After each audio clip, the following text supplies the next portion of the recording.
Well, hello, everyone. I am Dr. Jessica Houston, and I am so excited to have an opportunity to share with you today. So, we are going to be talking about how to avoid burnout and goal fatigue. I am very excited, and I hope that you all are excited as well. Now, before we actually delve into the content, I want to share with you all just a little bit about my journey.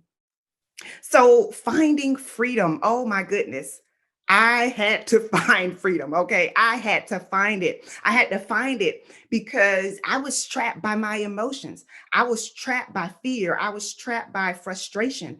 For so many years, I battled with rejection and I battled with not fitting in, even rejection from my biological father. And it really took a toll on me to the point where I sunk into a state of depression. And I did not want to move forward. I did not have confidence in myself, even though I made really good grades in school. I just felt like, maybe my teachers were just being nice to me. I can't be that smart. And a lot of times people may have the outward appearance of happiness or the outward appearance of being confident, but they really aren't. And so that held me back for so long. I would be the kid in class that knew the answer, but I wouldn't even raise my hand because I was just that shy and I just didn't have the confidence that I needed. And so fast forward, despite all of the struggles and the trials that I went through as a kid, I was able to finish high school. I was able to go and pursue a bachelor's degree, a master's degree, and even a PhD, which was unprecedented in my family. My mom was the only sibling to finish high school, and I was the first person in my family to actually earn a college degree. So that was a big deal. And I'm so grateful that I moved forward. And I challenge you that even if you are facing obstacles, keep trucking, move forward, pursue, do not give up. For me, that was key. It was, you know what? I know that this is happening, but I'm going to have to keep going. And so I decided to choose happiness despite everything that I was dealing with, because I've come to find out that happiness is an inside job. It's not something that you can expect someone to give you. So I discovered that I can't count on anyone to make me happy. And my happiness can't be contingent upon my circumstances. I just have to find that inner peace, find that inner joy for myself. So, self care, what is self care? So, self care is your answer, your response to overwhelm, your response to stress. And so, I have just a couple of questions for you. One is, are you intentional about self care? So, a lot of times we see self care as something extra. Oh, it's a plus if I get to take care of myself today. Oh, it's a plus if I do something nice for myself. It's a plus if I just take an hour just to have some peace and quiet. No, that is a necessity. So, are you intentional about self care? Meaning, are you scheduling self care? And what is your plan for self care today? What is your plan for self care this week? And who will hold you accountable? I'm asking you these questions I'm asking you these questions because a lot of times we will watch trainings, we will participate in trainings, but we will not take action. So I'm challenging you to take action and take care of yourself. So I want to also go over a few symptoms of burnout and goal fatigue. And I want to go over these. And also this list is not exhaustive, right? So there are so many contributors to burnout, but I just want to make sure that you're at least aware of some of these symptoms so that if you discover that you're having some of these symptoms, you will understand and recognize that it's time to take a step back, that it's time to take a break, to take a time out. So one, if you have drained energy and enthusiasm, that is a symptom of burnout. So maybe you were really upbeat and excited about what you were doing. You were passionate about certain hobbies or activities, but all of a sudden you're just not interested or you're just too tired. Then you want to definitely take a look at that. Constantly feeling overwhelmed, meaning you may be taking on too much. And it's time to figure out how you can take some of your task off of your plate, right? And so sometimes, if you're like me, if you're a helper and a giver, you do not want to disappoint people. You want them to like you, you want them to feel like you're nice. And so instead of saying, I don't have the time, or I wish I could help you, but I can't, you will just say, okay, I'll help. They may ask you to attend something with them or take them somewhere. And you know that you have things that you need to be getting done. But again, because you don't want to disappoint them, you agree. But one of the keys to self-care is setting boundaries. So when you get to that place of overwhelm, you know that, hey, I would love to do it, but I can't. And what I like to say is value your yes and manage your energy wisely. Also, difficulty sleeping, irritability, and the denial of overwhelm. So, the appearance of looking like you're okay versus the reality. And the truth is, only you will know when enough is enough. Only you will know when you've taken on too much. And so you are your self manager. You are your self manager. Yes, it's great to lead others, but who do you lead first? Yourself. Managing your emotions. So your emotions actually impact your energy. So if you're feeling overwhelmed, or if you're feeling upset, right? You're not going to have the type of energy that you need to really push through, because your mind is going to be going in too many directions, and you're not going to be able to focus. So you want to make sure that you're managing your energy wisely and that you are aware of how you are feeling. So you want to notice, define, and regulate. Notice that, hey, something is off. Like, notice your feelings, define what you're feeling. So if you're overwhelmed or you're offended, you would, say to yourself, okay, I'm offended right now. And then you got to regulate that emotion prior to responding. That right there will help you for your entire lifetime. I must say that, because that's one of the things that has helped me, especially when working with difficult people. Can I just say that? You want to think that everyone is great to work with, but there are some people who are not as easy to work with. And this is going to be key for you.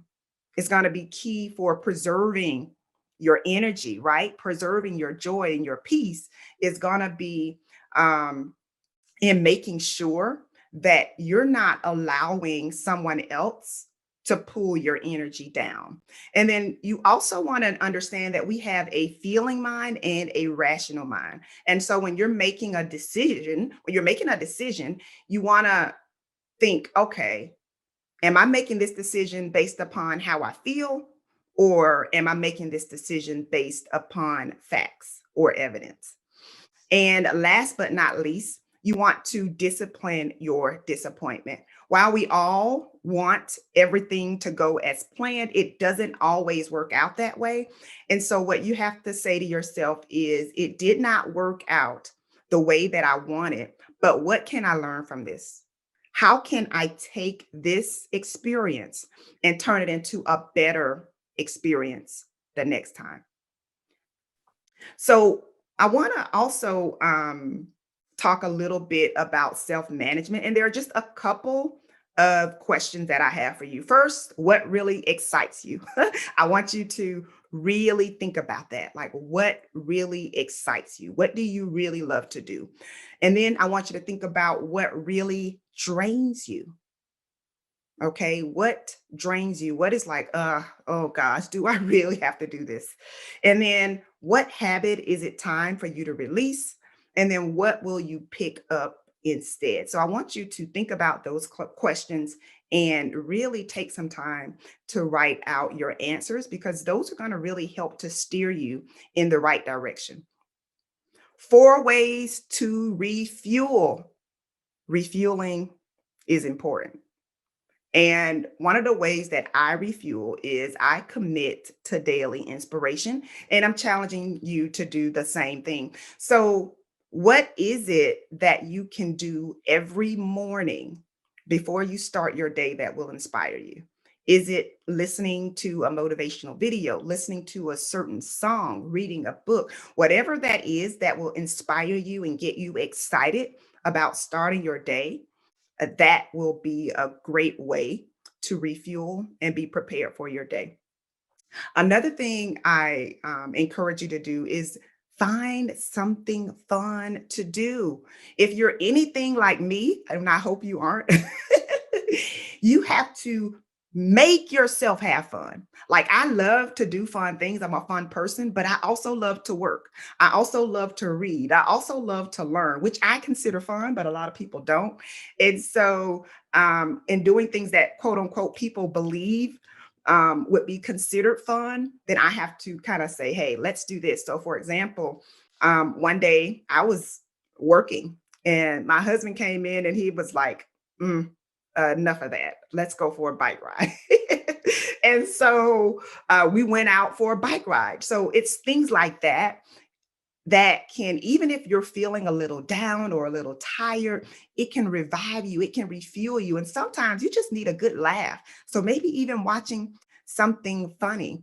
Also, decluttering your mind and your environment is also a great way to refuel because when your mind is cluttered, again, it's difficult to focus and your thoughts can weigh you down. And so, again, go back to that inspiration, write out what is bothering you, what is frustrating you, and then write out some solutions and write out what steps you would take to improve that situation so that you can refuel, so that you're not burning. And then also take mini breaks. Oh my goodness, I love this. Now, I will say that although I do love to work, I practice this every single day. I literally take at least a 5 to 10 minute break after every task that I work on. So sometimes I might work for 60 minutes and then take a break. Sometimes I will work for 90 minutes and take a break, but I'm always taking mini breaks and they really, really refuel me. And when I take that break, it's either taking a walk, reading something that I want to read, hey, surfing social media, whatever it is that will just give you that extra burst of energy, finding something funny. It always helps me to take breaks and it gives your mind a break. And sometimes, especially when you're working on something that takes a lot of brain power, taking that break, stepping away, and coming back with fresh eyes will really help you to gain more clarity. So as I close, I'm encouraging you to challenge your doubt. Challenge your doubt. Doubt is the thing that held me back for far too long. And I'm just encouraging you to realize that you have everything you need to push forward, that you have everything you need to reach your goals. I want you to manage your energy wisely. Again, taking note when you're tired, taking note when you're overwhelmed, taking note when you said yes too much and it's time to pull back. And then last but not least, you've got this. So I have a little chant that I like to end with. So get ready. It goes like this: I can, I will, I must, I've got this. And so I want you to repeat after me. I can, I will, I must, I've got this. It was so, so wonderful to have an opportunity to share with you all. I know that you are going to do great things. Bye.